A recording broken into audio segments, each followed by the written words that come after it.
গরম কোনো জিনিস রাখার জন্য আমি এটা তৈরি করেছি।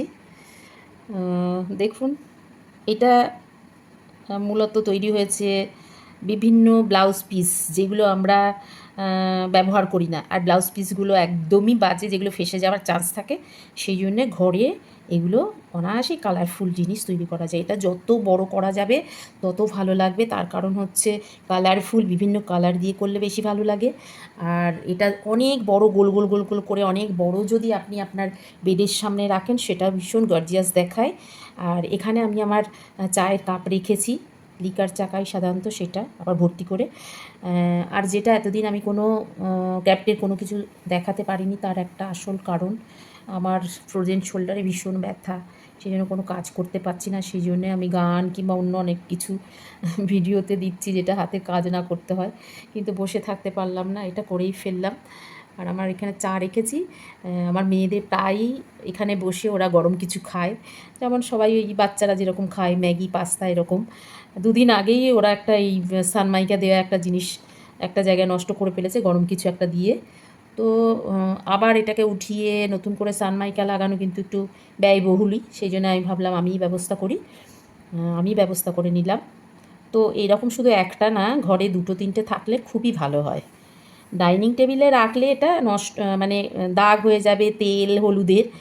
সেই জন্যে অন্য জায়গায় যেখানে বাচ্চারা পড়ে, চেয়ার টেবিলে, সেই জায়গায় এইগুলো রাখলে বেশি ভালো হয়। তাদের যে গরম খাবারটা দেওয়া হয় সাধারণত টিফিন, যে গরম খাবার, সেটা এর ওপর রাখলে বেশি ভালো লাগে, দেখতেও ভালো লাগে, বাচ্চারা খুশিও হয়।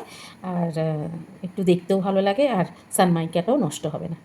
আচ্ছা, আপনাদের যদি আমার এই ভিডিওটা, মানে এই কাজটা ভালো লাগে, অবশ্যই কমেন্টসে জানাবেন। আমি এতদিন দিতে পারিনি আমার অসুস্থতার কারণে, চেষ্টা করলাম কিছু একটা করার। সবাই জানাবেন কেমন হলো। আশা করি সবার ভালো লাগবে, কমেন্টসে জানাবেন। সবাইকে ধন্যবাদ, নমস্কার। এই যে ব্লাউজ পিসটা কেটে নিয়েছি, যেটা দিয়ে ব্লাউজ তৈরি করা যাবে না, সেটাকে ভাঁজ করে নিতে হবে। যে দিকটা সুতো বেরোচ্ছে সেই দিকটা ভাঁজ করে নিয়ে এইরকমভাবে করে এর পাশ থেকে এরকমভাবে লাগিয়ে দিতে হবে। এই যে এরকমভাবে লাগাতে হবে। আর এটা হচ্ছে পুরোপুরি একদম হাতের সেলাই, মেশিনের সেলাই না, সুচ দিয়ে এরকমভাবে একদম সিম্পল সেলাই। যত টাইট করে করে একদম সিম্পল টাইট করে করে টেনে নিতে হবে। এরকম করে করে এটাকে এটা টাইট থাকবে, টাইট করে করে সব। আর পেছন দিকেও পরে সেলাই করে নিতে হবে। সামনের দিকে সুন্দর করে এরকমভাবে টাইট টাইট করে, আর পেছন দিকেও সুন্দর করে নিতে হবে। তারপরে যত কেউ যদি অনেক বড় করতে চান বড় করতে পারেন, ছোটো করতে ছোটো। এটা সানমাইকার উপরে গরম কিছু রাখলে সানমাইকাটা যাতে নষ্ট না হয়, সেই জন্য এটা তৈরি করা। এটা কী দিয়ে তৈরি করেছি সেটা তো আমি বলেইছি। আর এটা যত বড় করবেন তত বেশি ভালো লাগবে।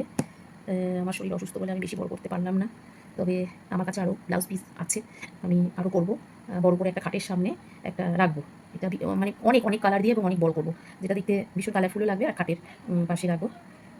তো এটা ছোটো বড় মাঝারি বিভিন্ন টাইপের করে রাখা যায় ঘরে।